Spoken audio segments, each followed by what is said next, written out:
Hey everybody, Tom here today for Shifter, a channel all about urban cycling and bike commuting.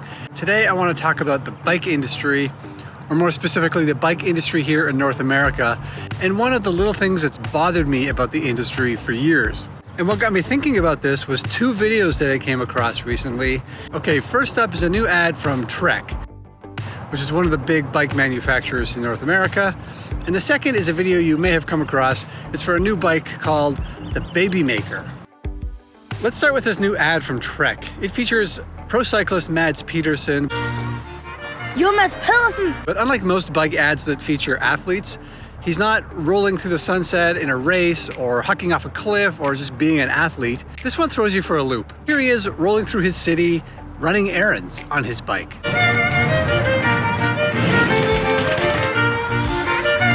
Yeah, it's a good spot. I like this one. It uses celebrity endorsement, but in an unexpected way. Hey, I'm not training.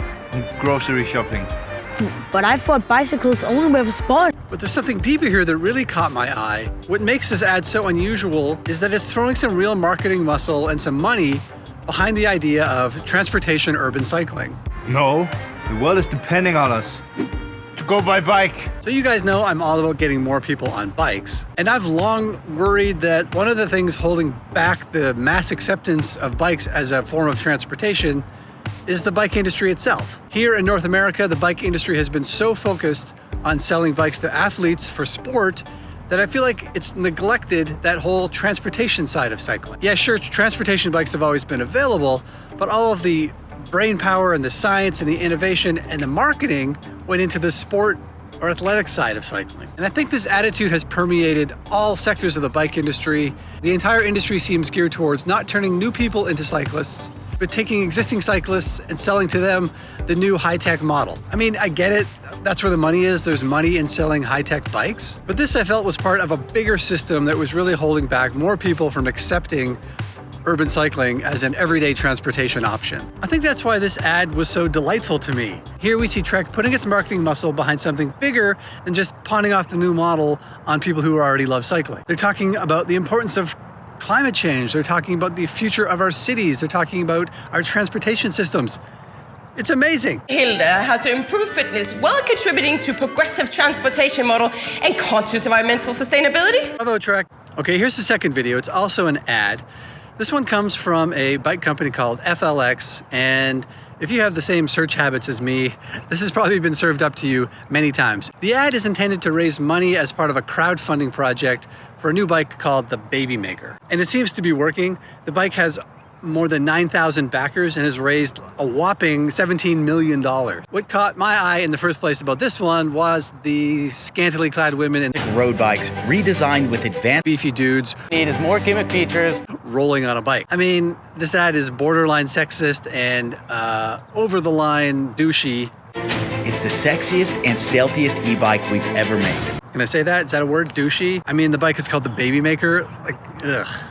But I'll come back to that bit because that's not what annoys me about this. What annoys me is not the ad, but the reaction to the ad. Reaction from the quote-unquote bike world has been almost completely negative. Before anyone had even seen this bike in person, the bike nerds were already declaring it a terrible bike. Bloggers seem to delight in pointing out things like badly placed brake levers. One writer seemed to take a lot of glee in pointing out the fact that in the video, the people are riding bikes with their seats a little bit lower than recommended. The beauty is simplicity. Now, just to be clear, I have no idea if this bike is any good. It could very well be a terrible bike, and I do not recommend you going out and buying it until you've actually seen it.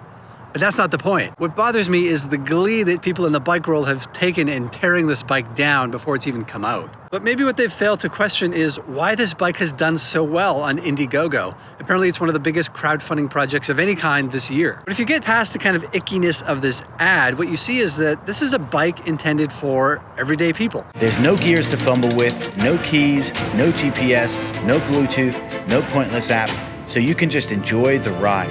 It's intended to be a simple, easy to use, super practical e-bike that anyone can just pick up at any time and roll with. The Babymaker is simple. It works for you. Just turn it on, hit the pedals, and go. This is exactly the kind of bike that I think we need more of. Bring it on, I say. I'll also say that even though it's not done very well here, I really like the idea of using sex to sell bikes. I mean, look at what the automobile industry has done over the years.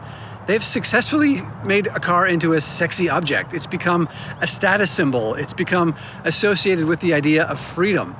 This is what bikes really need to take off too. I think we really need a bit of sexiness to them to make them appeal to the masses. This may be a fumbling attempt at that, but at least that they're trying. So there you go, 2 ads from different perspectives addressing a problem that I've seen in the bike world, which is a lack of promotion for everyday practical cycling. Both of these ads make me feel very optimistic for the future. I was really happy to see both of them, and I hope we see more like this.